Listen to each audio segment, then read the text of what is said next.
In this video, I'm going to introduce you to special layers like type, shape, smart, and adjustment layers. And we will also learn how to move layers from one document to another, how to rasterize these special layers, and also how to use layer filtering. So to create a type layer, you will need to use the type tool from the toolbar. And you will be able to use different versions of this tool, but most of the time you will need the horizontal type tool. Remember, if you want to show these multiple options, you have to right click or click and hold on a tool. So all you need to do once you have the type tool selected is to click anywhere on the canvas and start typing. So I'm just going to type in Photoshop for this example. Once you have your text, you can select it and make it bigger by selecting a higher point size. Or you can also scrubby change it by click and dragging the icon for the font size. Of course, you can then use the move tool as well to move this text layer around, because notice that we have a new layer created for the type. So that's the type layer. And that's how you create this special type of layer. So if you want to edit the text, you can double click on the T icon here in the layers panel. That will automatically select the text within that layer. And of course, you can change all kinds of different things. The color is here, and we can change the color, for example, very quickly. You can also do other edits, like changing the font itself, but I'm going to talk about these in more detail in another video. For now, I would like to also make sure you know that if you just click on this tick here on the top, that means you accept the changes to your text, or you can cancel the changes. I'm just going to click on this to accept the color change.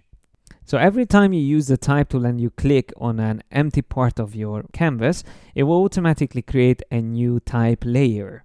The same way if you use shape tools, which are here not far from the type tool, they will also create automatically a new shape layer. So if I choose the rectangle tool and I click and drag, that's going to create a default rectangle, which has no fill, just a black stroke around it. But you see, this is the new layer here in the layers panel. And it indicates that this is a shape layer with that little icon next to the thumbnail or on top of the thumbnail. The same thing would happen if I use the ellipse tool, for example. Click and drag, I can create an ellipse, which will automatically be called ellipse 1 in my layers panel. So these are shape layers, and they have their own setting as well within the properties panel. And then there is the smart objects, which you can actually create from anything within Photoshop.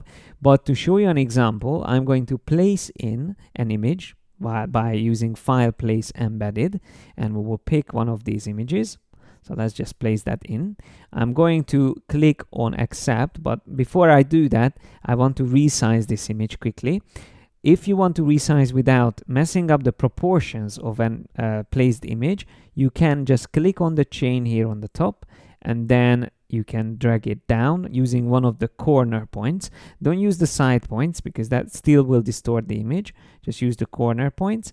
Clicking on the image itself, you can move it around, and then when you are happy with the size of it, you can accept it by pressing enter or click on the commit transform icon there on the top. So the image we placed in is automatically becoming a smart object, and the way I can tell again is by looking at the layers thumbnail. Has that little icon which indicates that this is a smart object. I'm going to talk about smart objects also in much more detail. So for now, all I want you to remember is these are also not normal layers that you would create as an empty layer. These are smart objects, a special type of layer. There is actually a preference with which you can decide whether you want the images placed to become smart objects or not. It will be under the preferences general or edit preferences general if you are a PC user. And here you can see always create smart objects when placing. That's the option you have to turn off if you want incoming images to become normal layers and not smart objects.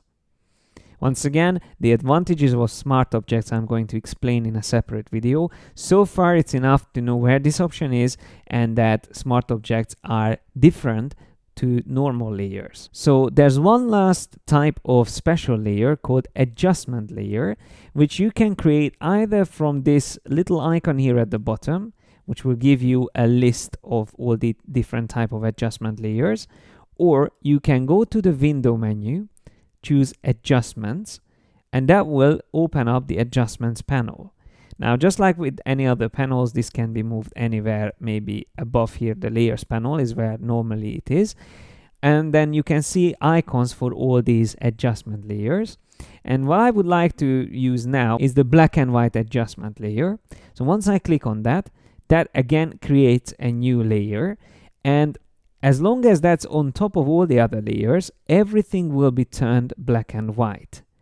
So the way this works, if I move it down one below the image, then the image won't get affected by this adjustment anymore because the adjustment layer is underneath that layer.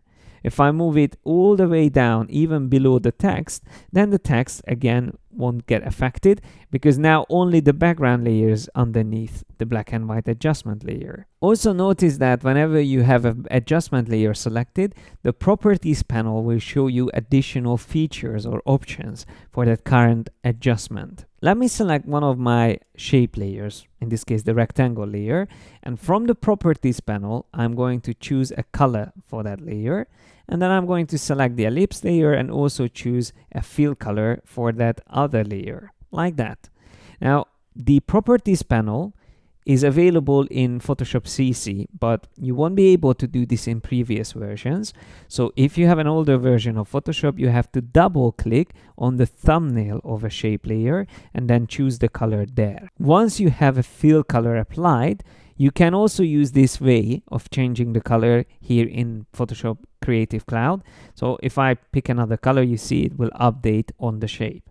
So as long as you have a fill color already, you can use this technique by double clicking on the thumbnail and changing the color like that. When you have the color picker open, you can even click on the image in the background to sample colors from that, which is also quite useful. So just to make sure you understood, the adjustment layer can be moved around within the layer structure, and whatever falls underneath it will be affected, and whatever is on top of it won't get affected by it. I'm going to talk a lot about adjustment layers in separate videos, so for now I just wanted you to understand these type of special layers. So we talked about text layer, which we have here, or type layer. Then we have shape layers, we have adjustment layers, and also smart objects. Now, once again, in Photoshop Creative Cloud, we have layer filtering options. So in case you only want to see pixel layers, for example, you can turn this option on, which in this case will only show our background layer here in the layers panel. So you won't see any of the other layers. That doesn't mean it will hide the other layers, just simply that you won't see them listed in the layers panel. So if I turn that off, I can see them again. If I click on this icon here, I will only see all the adjustment layers in my layer structure. Then the same again with type layers or shape layers or smart objects. And you can even have multiple options on. So that way you can very quickly isolate and filter for specific type of layers. This will become very useful once you have loads of different layers in a document and you want to quickly find some of the types of layers and make changes to only those. Of course, you can do filtering not just by kind of layers, but also by the name of layers. So if I'm looking for, let's say, ellipses, I can start typing that and it will immediately filter for all layers, including this in their name. And you have also effect, mode, attribute, and so many other options here, which I won't go into detail for now. I just wanted to make sure you understand that you can filter for layers. And one last and very important thing is that you can turn any special layer into a normal layer. Normal layer we also call pixel layer. So while this ellipse layer is a special vector shape layer, it can be rasterized by right-clicking on it and choosing rasterize layer, which means it won't be a shape layer anymore. If I check the properties panel, you won't see any properties for this layer. So there's no special options for it. The same thing with a type layer. If I have that type selected, we can see that it has all the options here on the top to be able to change the text. We can change the size, the font, and so on and so forth. But if I right click on that layer and choose rasterize type, then it becomes again a normal layer which won't have those options. So this layer, I can't make any changes anymore to the text itself because it became a rasterized pixel layer. And last but not least, I would like to show you how you can move layers between documents. So currently you can see I have multiple documents open, the layers PSD, this untitled document, and the other which was an image on which I moved or placed another image. So let's say I want to move this image with the C onto my untitled document. So there's two ways of doing it. First of all, you will have to use the move tool and select the layer from the layers panel that you want to move, or command click on it. Remember, that's another way of doing it, or control clicking on PC, which will select the layer automatically. And then you can start dragging the layer all the way up until your mouse hovers over the other documents tab. Don't let go the mouse, then you just move down. You won't see the image, only when you let go it will appear. And you can see this one is a very big high resolution image, and because it's under the black and white adjustment layer, it automatically turned black and white. But if I were to move this above all the other layers, then of course it will hide everything that was originally here in this composition. So that is one way to move layers between documents.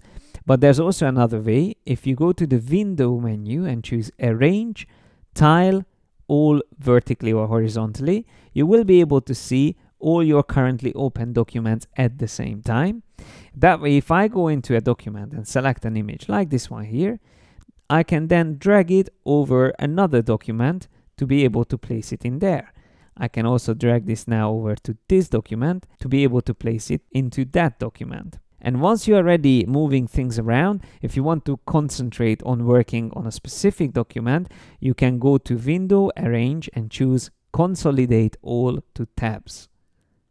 Once you selected that, you see we are back to the normal editing mode, and the other two documents are collapsed into tabs. So we can still find them here on the top, but we are concentrating on this specific document. So now we actually know about all the different type of layers that you can create in Photoshop, but we still have to learn how to use layer styles.